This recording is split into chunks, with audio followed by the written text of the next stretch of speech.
The door creaks open. Floorboards squeak. Flies buzz ominously inside. A woman moves through a little girl's room filled with dolls. She sits on the bed beside a headless body and weeps over it. Then she picks up scissors and begins cutting off its fingers. We do not yet know who she is or who this was. The film wants us to sit with that. Meanwhile, Macy's in the car with Chase and his young daughter. Macy playfully loses a thumb wrestling match to her before they drop her to Chase's sister-in-law house.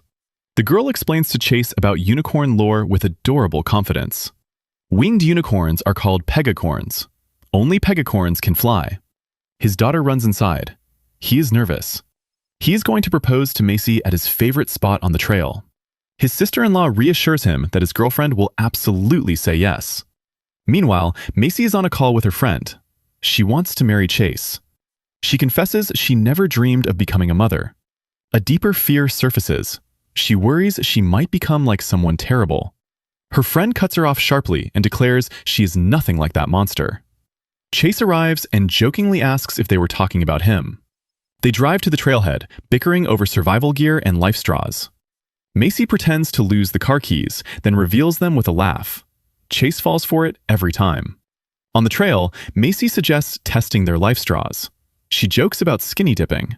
They continue with the trail. The dolls are the first warning. They hang from the trees and sit along the ground. Dozens of them, old and blank-faced, scattered across the trail. Macy suggests it might be an art project. Chase points out how far from civilization they are. Macy picks up 2 dolls and suggests taking them home for Chase's daughter. But Chase feels something strange about the place. The dolls eerily resemble them both. Macy insists one looks exactly like her. Chase begs to leave, clearly unsettled. Macy playfully teases him with the creepy dolls before they finally drop them and keep moving. Chase's favorite overlook. Macy gasps at the breathtaking mountain view. Chase takes photos of Macy, then he sets up a camera to snap photos together. Then a strange, tinkling music drifts through the trees. Both of them hear it. Chase decides to investigate off-trail, despite Macy's protests. She reminds him of his own Boy Scout rule about never leaving the trail, but he brushes it off and disappears into the woods. Macy waits alone. Deep in the forest, the eerie music grows louder the further he goes. Chase discovers someone crying softly in the wilderness. He cautiously calls out, asking if they are okay, but the mysterious figure just keeps weeping. Chase hesitantly approaches and puts his hand on its shoulder. Dolly makes childlike noises and acts like a mad person. Chase tries to calm her, but she suddenly attacks, lifting him into the air and choking him. Chase begins to suffocate until Dolly throws him violently to the ground. Before he can recover, she drives a shovel into his knee, shattering the leg. Then she brings the shovel to his face and tears his jaw apart. Meanwhile, Macy goes looking for him. She enters the forest, calling his name, and finds the eerie, tinkling toys on the ground. She reaches the doll area and finds the pit, a headless body inside it. She steps back. Dolly is standing directly behind her, holding the bloody shovel. Macy screams. Dolly glances to the side, and Macy follows her gaze. Chase is lying there, brutally murdered. Macy runs for help while Dolly slowly follows, dragging the shovel behind her. After leaving the forest, Macy takes a knife from Chase's bag and puts it in her pocket. She then notices the ring inside and remembers Chase. At that moment, Dolly appears near her again. Macy runs, but trips, falls, and becomes unconscious. When she wakes up, Dolly is still standing nearby, watching her. Macy pushes her away, but Dolly slaps her hard. Macy stabs Dolly with the knife. In response, Dolly grabs her throat, lifts her into the air, and chokes her. Everything fades to black. Dolly carries Macy on her shoulder and walks away, eventually reaching the house. Macy wakes up in a children's room, lying in a kid's cradle. A tinkling toy plays eerie music in the darkness. Her dress and shoes have been changed into childlike clothes. After regaining consciousness, Macy gets up from the cradle and tries to open the door of the room, but it is locked. A voice comes through the wall. The man warns her to listen. She cannot escape unless Dolly allows it. He reveals a silver key exists somewhere in the house, urging Macy to find it and play along. The voice explains that Macy is now Dolly's new doll. Macy is still trying to understand what the man means when suddenly mysterious footsteps approach. Macy immediately hides behind the cot. The room's door opens, but strangely, no one enters the room, nor is anyone seen outside. Macy then asks what Dolly actually wants. Macy nervously agrees to play along. Something on squeaking wheels rolls toward her, a baby cart with a doll placed inside it, sitting face up. Macy pushes the cart back outside. After a short while, it rolls back in, but this time, the doll is lying face down. When Macy turns it over, the doll's face is completely spoiled and disfigured. At the same moment, Dolly appears nearby, clapping and making strange, creepy, baby-like sounds. Macy becomes so frightened she urinates in fear. Dolly notices and grabs her. Dolly brings Macy and lays her down on a table. She goes to the cupboard and comes back with a diaper and a pacifier. Macy insists she does not need a diaper, but Dolly does not listen. She forcefully stuffs the pacifier into Macy's mouth and makes her wear the diaper. Meanwhile, in the forest, Chase opens his eyes. Despite his brutal wounds, he is still alive. He tries to stand up, but because of his broken leg, he falls down again. Back at the house, Dolly lifts Macy like a small child and sits her in a chair. She begins giving first aid to the injury on Macy's forehead. During this, Macy notices the ring in Dolly's hand, the same ring Chase had bought for her. She asks for it back, but Dolly silences her with a threat. When Dolly steps away, the knife Macy had stabbed into her earlier shifts and hits something. Dolly pulls the knife out and blood immediately starts flowing. From the pain and blood loss, Dolly sits down and goes unconscious. Macy tries to escape by throwing herself off the chair, but Dolly quickly grabs her and throws her onto the table and starts beating her with a leather bat whip. Dolly prepares food and tries to force it into Macy's mouth. Macy spits it out. Dolly brings a feeding bottle. Macy spits that out too. Dolly tries to breastfeed her. Macy bites down hard. Dolly screams and collapses to the floor, bleeding.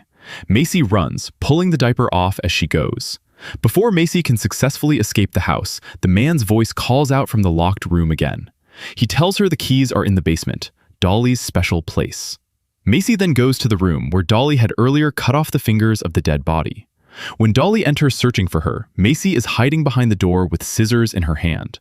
When Dolly kicks the bed aside, Macy comes from behind and stabs Dolly with the scissors, then runs away. But instead of escaping the house, she goes down into the basement to search for the keys. The basement is full of dolls.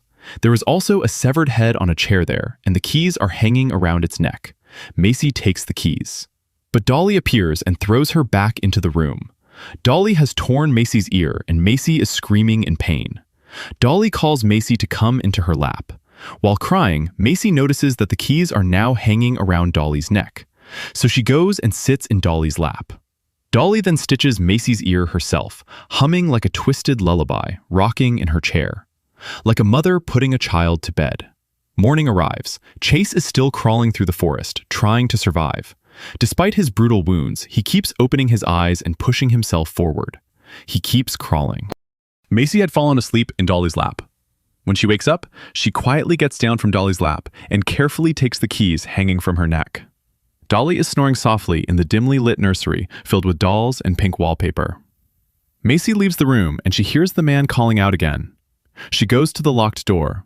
Inside, it is very dark. The man inside tells Macy to pick up the flashlight lying on the floor. When she turns it on, she sees a man chained there.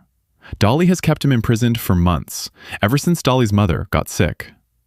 Macy gives him the keys so he can free himself.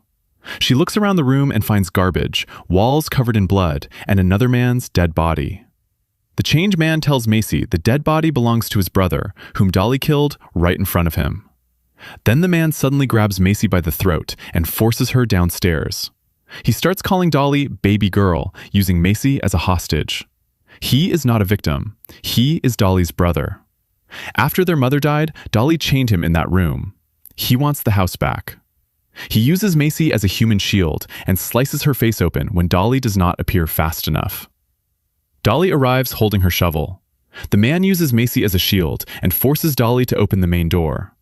But instead of leaving, he suddenly starts beating Dolly, declaring the house still belongs to him. Macy drives the knife into his back from behind. He turns on her. Dolly stands up from behind and thrusts her hand into his chest. Then she finishes him with the shovel. After killing her brother, Dolly grabs Macy by the hair, lifts her up, takes her to the child room, and throws her onto a chair. Macy tries to escape, but Dolly quickly grabs her and starts choking her. During this struggle, Macy suddenly begins calling Dolly Mommy. Hearing this, Dolly starts to calm down. When Macy repeatedly calls her Mommy, Dolly eventually releases her. Macy says she loves her. Dolly reacts strangely to these words. Then they hear Chase calling Macy's name. Dolly snaps out of it and lunges at her, but Macy quickly moves aside and the door breaks open. From outside, Chase is calling her name. Macy does not hesitate. She runs straight at the glass window and jumps through it. Macy falls out of the window in an injured condition and immediately moves toward Chase, who is lying nearby, badly wounded. Seeing Chase's condition, Macy becomes extremely emotional and expresses her love for him. She whispers that she found the ring, but Dolly is already coming. Macy tries to help Chase stand up, but Dolly arrives with her shovel. Macy moves toward Dolly to try to stop her, but Dolly knocks her down. To save Macy, Chase tries to distract Dolly and draw her attention toward himself. Dolly walks up to Chase and brutally tears his mouth completely open. Chase dies in front of her. Macy runs away, but the memories of the time she spent with Chase, along with terrifying visions of his daughter and the dolls, begin to haunt her. She screams defiant curses at Dolly as she pushes forward through the dense trees. While running, she accidentally reaches the same doll trap area again. There she begins seeing disturbing visions of Chase's daughter and the dolls. Dolly also arrives there. Now Macy decides to fight her properly. During the struggle, she manages to break Dolly's mask. Dolly immediately turns away because her real face becomes visible. It is badly burned and extremely terrifying. Macy starts running again, but falls into the same pit that Dolly had made. When Macy regains consciousness, she is surrounded by dolls in the pit. Dolly arrives and starts trying to hit her with the shovel, but Macy manages to dodge the attacks. Macy picks up the dead body lying in the pit and holds it up as a shield. Dolly throws the shovel and immediately jumps down into the pit. Macy throws the dead body at Dolly and quickly climbs out. She beats Dolly with the shovel again and again until Dolly collapses inside the pit. After that, Macy tries to take back the ring from Dolly's hand. However, Dolly grabs her hand. Macy kicks her and escapes from the pit. Then she runs toward the road. On the road, a police officer is standing beside his car. Macy runs toward him and collides with him while explaining about Dolly. The confused stranger asks if a bear or cougar attacked her. She desperately explains it was a woman in a porcelain doll mask. The policeman tells Macy to sit inside the car while he contacts the station to report that another case involving a doll mask killer has appeared. Just then, Dolly is seen approaching from the front with her shovel. Macy urgently tells the policeman to get inside the car, but before he can, Dolly strikes him from behind with the shovel and brutally cuts off his head. Now Macy is Dolly's next target. Dolly begins playing with Macy in a creepy, childish way and even lifts the severed head of the policeman to show it to her. Macy quickly sits in the driver's seat and drives the car straight into Dolly, hitting her with the vehicle. Macy then gets out of the car, takes her ring back from Dolly's finger, and through the broken mask she sees Dolly's face, badly burned and beyond recognition. Macy quickly drives away from that cursed valley. She laughs with relief, realizing that she has finally escaped Dolly's deadly trap and survived. She slides the ring onto her finger. She is laughing. She is crying. She does not stop driving. The film does not end cleanly. Officers burst in with urgent news about a man named Wilkerson. They found only pieces of him. No body, just pieces. The implication is clear. Dolly has done this before. She will do it again. Dolly, 2025, is a 70s throwback slasher that does not pretend to be anything else. And for most of its 82 minutes, that honesty is exactly what makes it work. Director Rod Blackhurst shot the film on 16mm in Chattanooga, and that grainy, washed-out texture does more atmospheric work than most modern horror films manage with 10 times the budget. It feels genuinely dirty, genuinely isolated. That alone puts it ahead of half the genre releases of the year. The centerpiece of the film is Dolly herself, played by professional wrestler Max the Impaler. It is a physically extraordinary performance, enormous, silent, childlike in movement, terrifying in action. The porcelain doll mask is an instant horror image. What makes Dolly more than just a Leatherface imitation is the psychotic maternal logic underneath her violence. She is not killing for sport. She is trying to build a family. That distinction, played completely straight, makes her genuinely unsettling rather than just brutal.